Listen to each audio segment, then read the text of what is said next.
O líder espiritual Dalai Lama pediu desculpas hoje após ser flagrado pedindo um beijo para uma criança.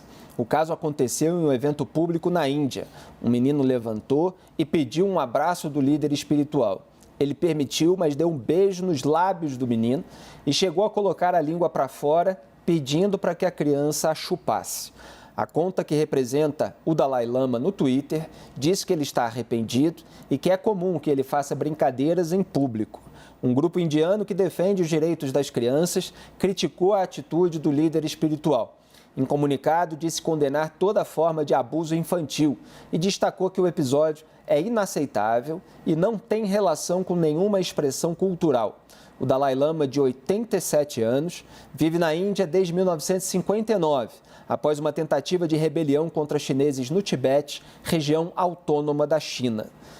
Não sei se todos aqui viram as imagens, mas elas realmente são impressionantes. Hélio, a gente viu já muitos filmes, por exemplo, produzidos em Hollywood sobre escândalos de pedofilia na Igreja Católica, etc. Né?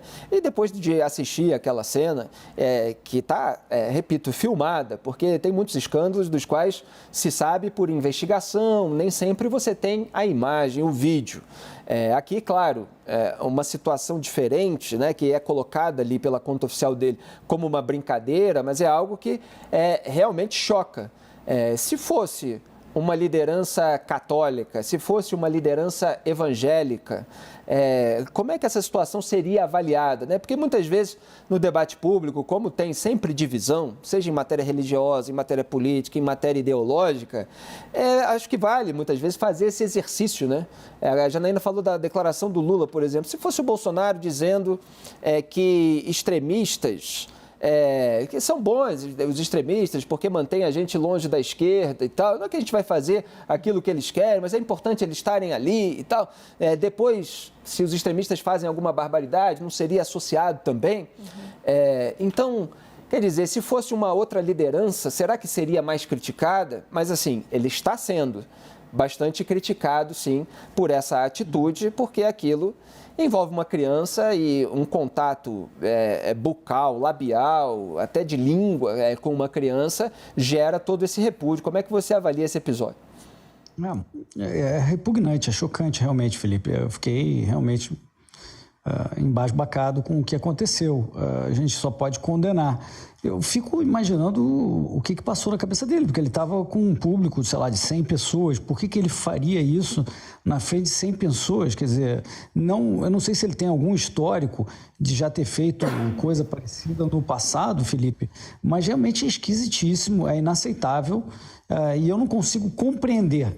A verdade é essa, eu não consigo entender por que ele fez isso.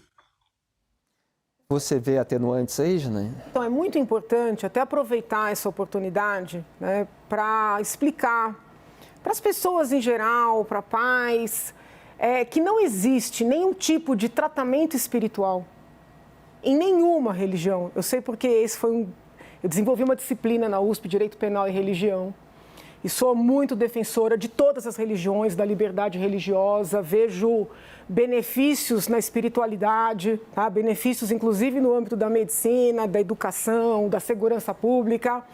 Mas, né, apesar de todas as benesses e da minha defesa das religiões, encontrei muitos casos concretos, inclusive no Brasil, de líderes espirituais de todas as confissões que abusam dessa condição de liderança para ter algum tipo de favor sexual de fiéis, em muitos casos adolescentes e até crianças.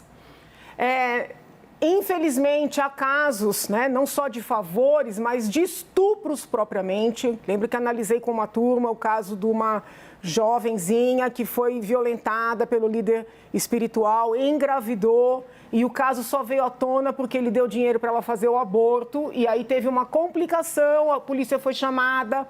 Então, assim, é muito importante que as pessoas saibam. Não existe limpeza, não existe expiação de pecado, né? Por meio de contatos íntimos, de contatos sexuais, né? Insisto, o fato de um líder espiritual de qualquer confissão abusar desse poder e praticar um crime, não macula os demais, não macula a confissão, mas nós temos que deixar de ter medo de falar sobre isso, deixar de ter medo de punir esses líderes, porque são casos mais graves, né, do que aqueles praticados por pessoas que não têm essa liderança, porque a vítima fica muito suscetível. Como essa criança, e ainda que fosse uma pessoa adulta, viu? Essa suscetibilidade perante o líder espiritual, ela também se revela com o adulto. Como essa criança diz não para alguém que é visto como um Deus na Terra? Então é muito importante as pessoas se conscientizarem que elas têm que cuidar dos seus corpos, têm que cuidar dos seus filhos, que não pode ter confiança absoluta em ser humano nenhum. Podem ser representantes de Deus, vamos dizer assim, da palavra, nas suas respectivas crenças, né? Mas não são deuses na Terra, porque, em regra, os abusos acontecem nesse contexto, né? Então, assim, eu vejo, é óbvio que tem que olhar o ordenamento da Índia, mas, assim, se fosse no Brasil, me pareceria, assim, um crime inquestionável. Não vejo atenuante, não vejo desculpa, salvo se estiver numa situação de impacto pela idade, né? E aí avaliar uma demência, mas se é assim, tem que ser afastado dessa situação de líder. Então, assim, desculpa, mas eu sou muito dura, foi muito grave.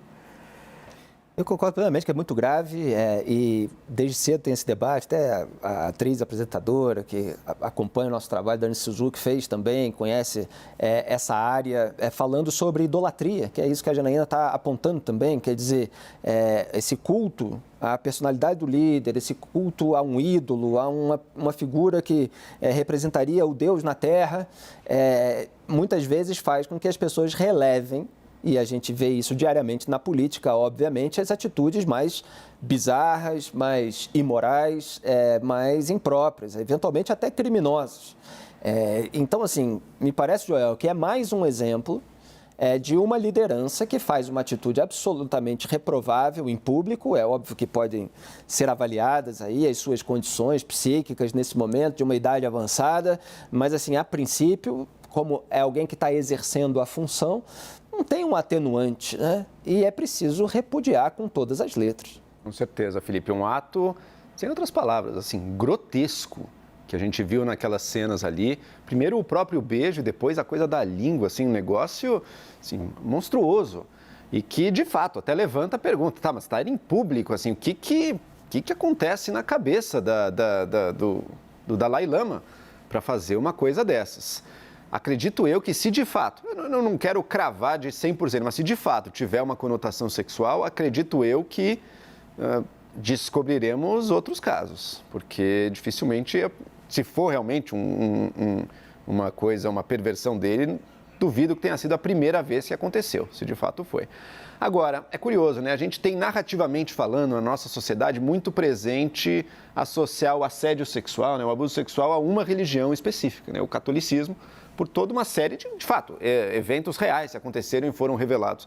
Mas a verdade é que todas as religiões, como a Janaína bem pontuou, estão permeadas por tanto fatos quanto por essa possibilidade, dada a relação de autoridade espiritual que se exerce. Nem sempre com o líder da religião, né? Acho que nenhum papa jamais foi acusado, felizmente, disso. Mas a autoridade espiritual que um padre tem, que um bispo tem, mas que está presente em todas as religiões, essa relação. Porque algumas pessoas que se colocam como o canal daquela pessoa ter acesso a Deus, o canal da espiritualidade, ou pessoas mais evoluídas, e nem sempre são.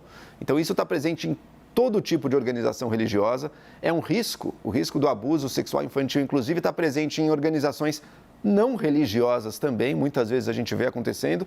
Isso é um lembrete para a gente sempre ficar de olhos abertos, nunca confiar absolutamente em nenhum tipo de autoridade que se coloque assim, porque, enfim, o ser humano e o lado ruim, o lado sombrio da natureza humana está sempre presente e é quando justamente a gente tem a confiança absoluta que esse lado se manifesta com mais facilidade. E fico alerta aos pais, realmente, né, a quem entregam as crianças, adolescentes e a toda essa autoridade, seja ela religiosa, às vezes é até uma autoridade do mundo do entretenimento, é um artista, é um ídolo, ou uma autoridade do esporte. Cabe aos pais vigiar. as suas crianças, ver com quem que elas estão se metendo para impedir que esse tipo de situação ocorra. Zambelli, quer acrescentar?